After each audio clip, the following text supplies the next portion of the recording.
High students, here is वंदना मिटकर.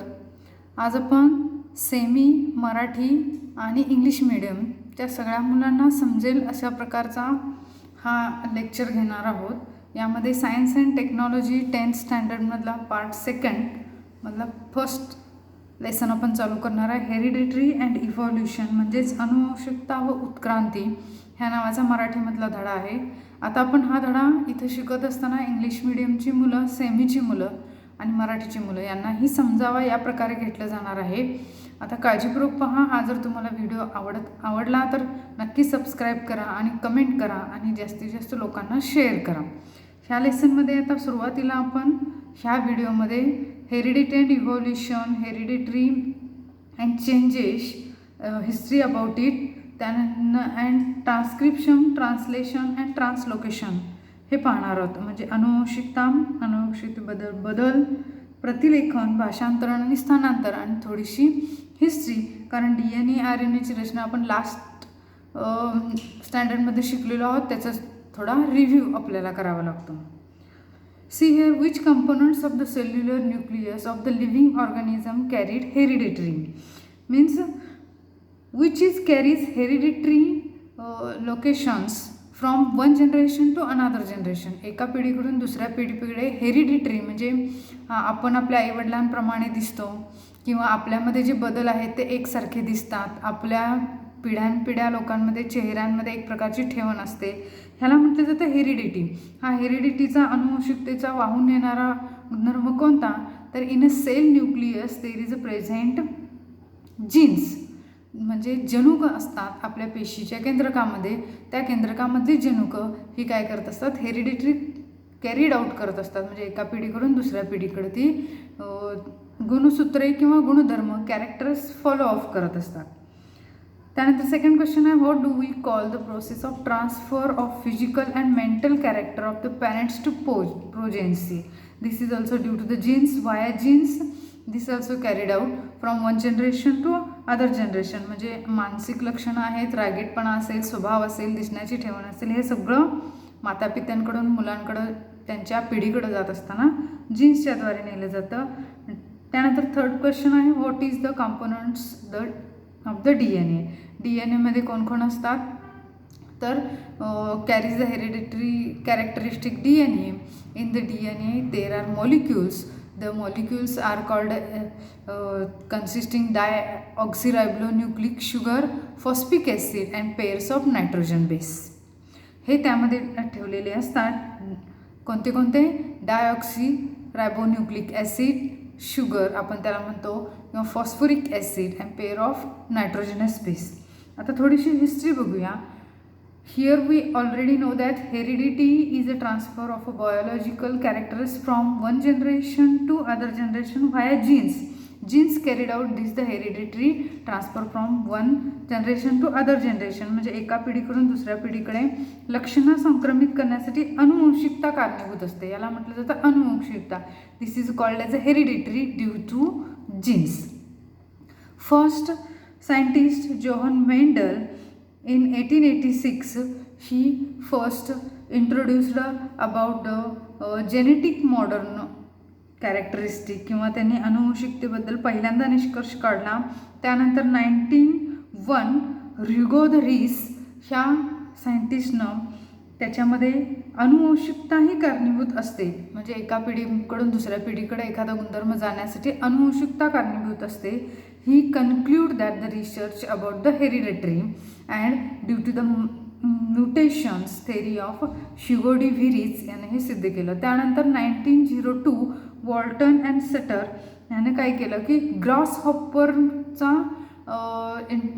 ग्रासहॉपरमध्ये त्यांनी काय केलं की रिसर्च करत असताना त्यांना लक्षात आलं की तिथं क्रोमोझोम्सचे पेअर्स त्यांना दिसले. म्हणजे जनुकांच्या जोड्या त्यांच्या शरीरामध्ये आहेत हे त्यांना दिसलं. इथंपर्यंत फक्त जनुक असतात हे माहीत होतं, पण जनुकांच्या जोड्या अस्तित्वात आहेत हे इथं त्यांना लक्षात आलं. त्यांनी ग्रासहॉपर म्हणजे नाकतोड्याचा अभ्यास केला आणि त्यावरून त्यांना लक्षात आलं. त्यानुसार आपल्याला ती अनुवंशिकता शोधणं, जनरेशनमध्ये कोणती ॲबिलिटी येणार आहे, कोणत्या प्रकारचा बदल होणार आहे हे आपल्याला लक्षात आलं. Means we can see that carried via chromosomes. Genes carried via chromosomes, म्हणजे क्रोमोझोमच्या अनुषंगाने अनुवंशिकता वाहिली जाऊ शकते हे आपल्याला लक्षात आलं. त्यानंतर 1944मध्ये हे जे 3 सायंटिस्ट आहेत, ओस्वॉल्ड एव्हरी, मॅकलीन मॅकार्थी आणि कॉलिन मॅकलॉइड, या तिघांनी मिळून विषाणू वगळले तर DNA ची अनुवंशिकता सामग्री आहे हे त्यांनी सिद्ध केलं. त्यानंतर DNA as a genetic material due to the genes and there is a genetic material, that material is name as a DNA. After that in 1961, त्यानंतर 1961मध्ये जो Francois Jacob and Jacques Monod यांनी DNA द्वारे प्रोटीन्सचं synthesis कसं केलं जातं, म्हणजे प्रथिनांचं संश्लेषण कसं केलं जातं आणि ती प्रकृती कशी तयार केली जाते त्याची त्यांनी प्रतिकृती तयार केली, म्हणजे मॉडेल तयार केलं. म्हणजे आपण हे जीन्सचं मॉडेल म्हणतो इथं DNA, RNAचं मॉडेल, इथं जे जीन्सचं आपण क्रोमोझोम्सचं मॉडेल बघितलं, अशा प्रकारचं त्यांनी काय केलं, मॉडेल तयार करायला सक्सेसफुल झाले. म्हणजे आपल्याला त्याची नेमकी रचना कळाली, प्रतिकृती कळाली, मॉडेल त्यांनी तयार केलं. आणि due to this technology emerged have vast scope in field in genetic engineering. त्यामुळे जेनेटिकचं तंत्र विकसित करणं आणि त्यामध्ये अभियांत्रिकीदृष्ट्या आपल्याला भरपूर त्याचा फायदा झाला. आता ह्यामध्ये जीन्समध्ये जर काहीतरी चुकून बदल झाला, म्हणजे जेव्हा 2 जीन्स एकत्र येत असतात तेव्हा त्याच्यामध्ये काही बदल झाला तर काही प्रकारचे डिसीज डायग्नोस होतात. ते आपण लास्ट इयरला शिकलो आहे. डायग्नोस डिसीज होत असताना उदाहरणार्थ सिकल सेल ॲनिमिया, इथं बघा सिकल सेल ॲनिमियामध्ये RBCs कसा लुक लाईक अ सिकल, म्हणजे खुरप्याच्या आकाराचे RBCs आपले तयार होतात. आणि सिकल सेल ॲनिमियाचं आपण टेबल पण आपण गेल्या वर्षी शिकवलेलो आहेत 9th स्टँडर्डमध्ये, की कोणाशी विवाह करताना पहिल्यांदा आपल्याला ब्लड टेस्ट करणे जास्त महत्त्वाचे असते. त्यामुळे सिकल सेल ॲनिमिया सारखे रोग होऊ शकतात.